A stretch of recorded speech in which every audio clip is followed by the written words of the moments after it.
Now we're going to install the power cable for the CCU. We're going to take the power cable, feed it down in behind the back plate, connect the ground wire to the ground bus bar, our neutral to the neutral bar, and our black into the 115 AC terminal. In this case, it's 232. Now we're going to install the interconnect board. It comes with its own mounting hardware that we're going to have to remove. The board is going to be installed on the angle iron across the back panel.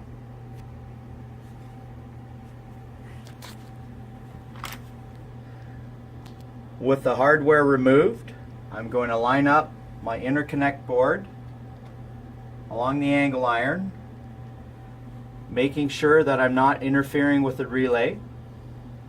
I'll mark my two holes for mounting and drill them out.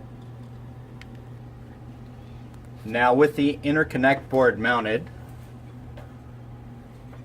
we're going to move on to the wiring harness for the CCU. On the harness, in this case, we're only using 3 cables. 1, 2, and 4, which are all labeled.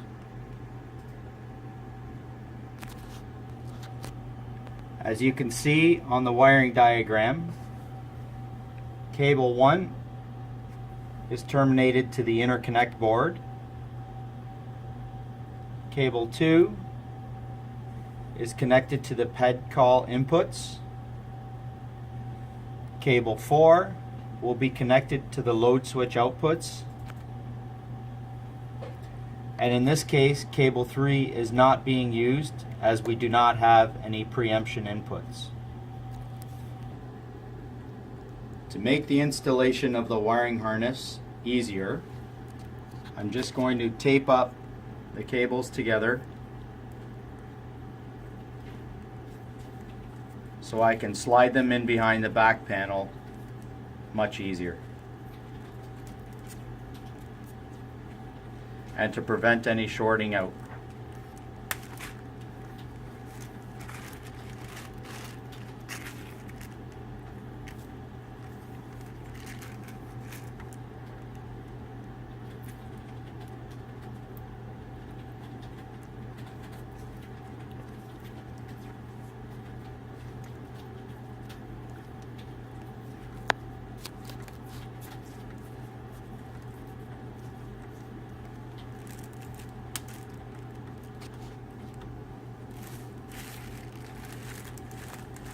Once my cable is ready, I will feed it down in behind the back panel to all the different locations. Now that I have my wiring harness fed in behind, I'm going to connect the cables required. I'm going to connect cable number 1 to the interconnect board. As you can see, all the terminals are labeled as per the color coding. Now with the cable terminated to the interconnect board, what I've done is tie wrap the cable in behind the circuit board to keep it out of the way. I can drill 2 more holes on the angle iron, which will allow me to tie wrap the cable up and out of the way.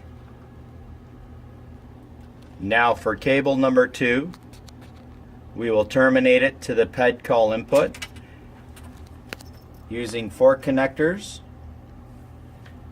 On this particular controller, we're terminating to terminal 555 through to 559. Now that I've connected the proper color coding to the respective terminal for the PED input calls, I'll tie wrap the cable up and out of the way to keep it neat within the controller. Now I'm going to install cable number 4 to the respective PED outputs.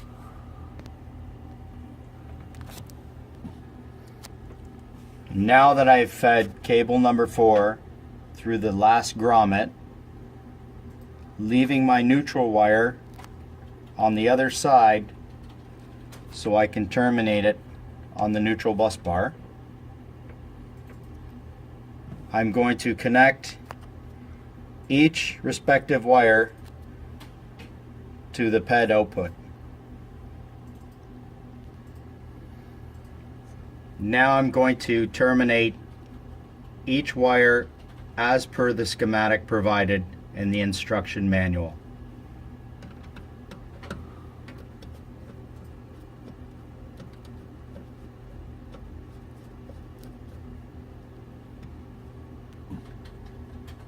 Now that my cable's terminated, I'm going to use some tie wraps just to neaten up the installation.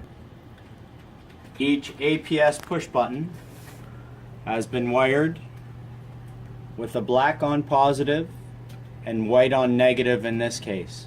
Now I'm going to terminate my wiring harnesses from the respective APS push buttons on the road to the interconnect board.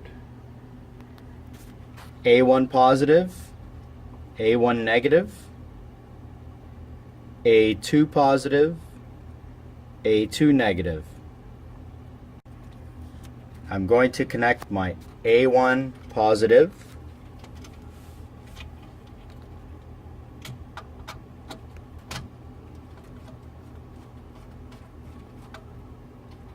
and A1 negative.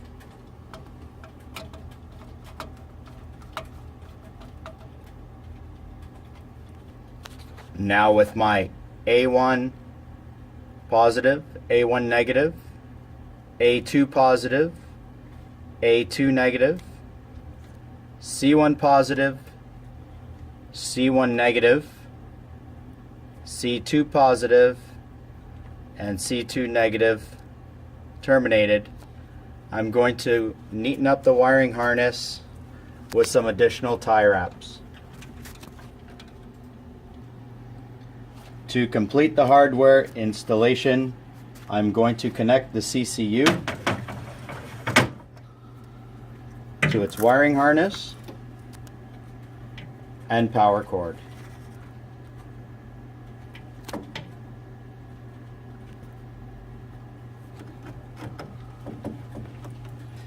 Make sure you do not cross-thread the screws and that they are nice and tight.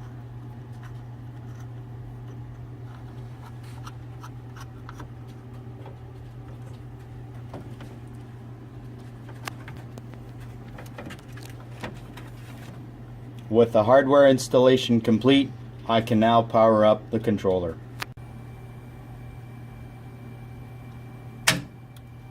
With power applied to the CCU, you can now see our A1, A2, C1, and C2 are functioning correctly.